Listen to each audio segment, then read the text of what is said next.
What's up, neighbors? What's up mga silingan? What's up mga silingan? This is Zach, This is Ann, And Maya. and you're watching MJ videos. and you are watching NG's videos. And you're watching English videos.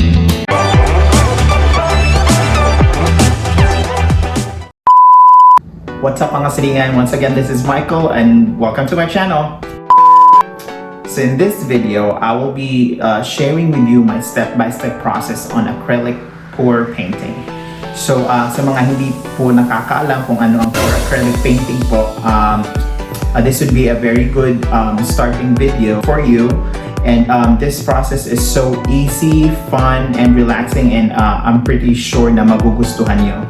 Paalala lang po, mga materials na gagamitin ko po ay hindi po pang ito archival pieces.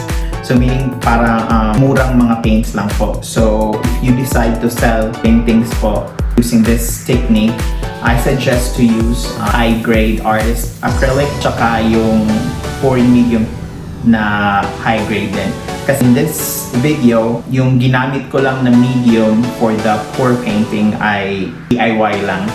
So this is just a mixture of PVA glue and distilled water. Equal parts. So the materials that I'm gonna be using acrylic paints. So I have real blue, turquoise, color white.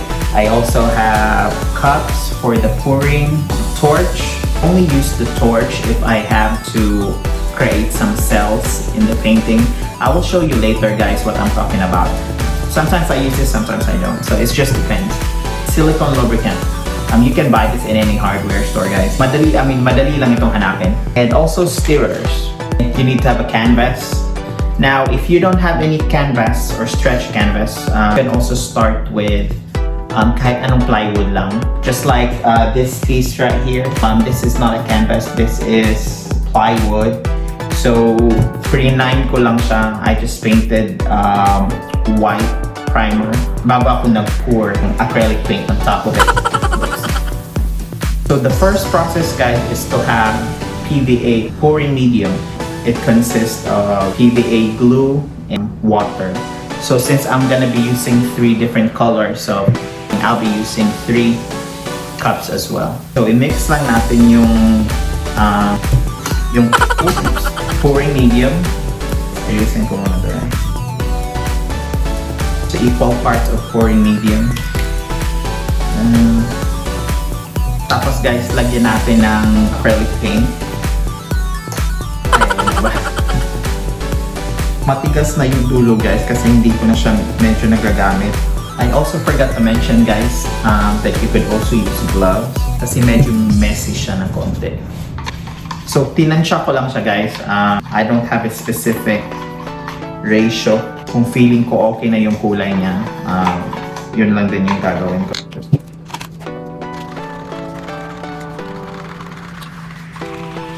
You just have to make sure, guys, na ma-mix natin ng maayos.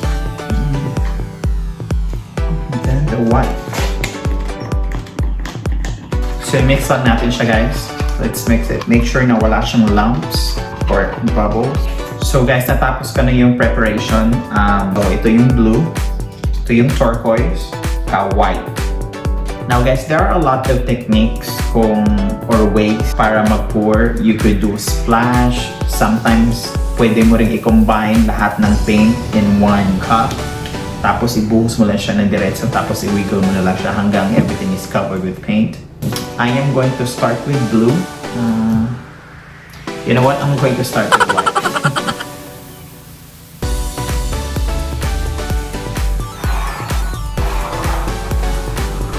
So guys, you can add water, a little bit of water lang. If hindi pa siya gaano fluid, yung viscosity niya, hindi siya gaano ka, pag malako pa siya ng konti, ang hirap kasi yung wiggle. I don't know if you could see it, guys, pero pag ganito na siyang consistency, pwede na to. And then turquoise.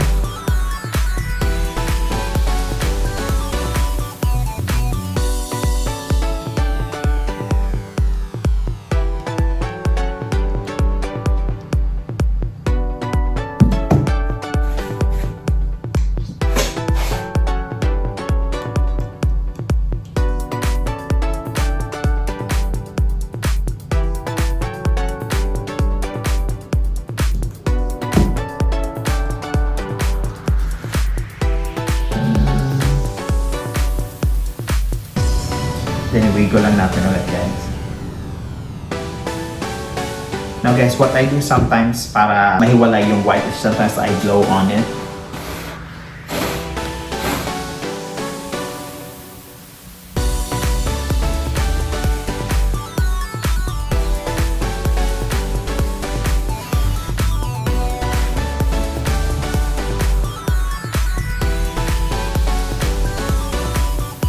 And there you have it, guys. I don't know if you can see it clearly better. Medyo basa pa siya ng konti. So, what we need to do is to let it dry. I would say maybe in a couple of hours or even more than that. I think the last thing we have to do is to seal it para maprotektahan yung acrylic kasi nga we're using low-grade acrylic paint. So it's best to put the sealing on top para hindi siya mag-fade yung kulay over the time. Right, there you have it, guys. I hope you learned something. I hope you enjoy, and next time I'll be showing you another technique. All right, thank you. Bye-bye.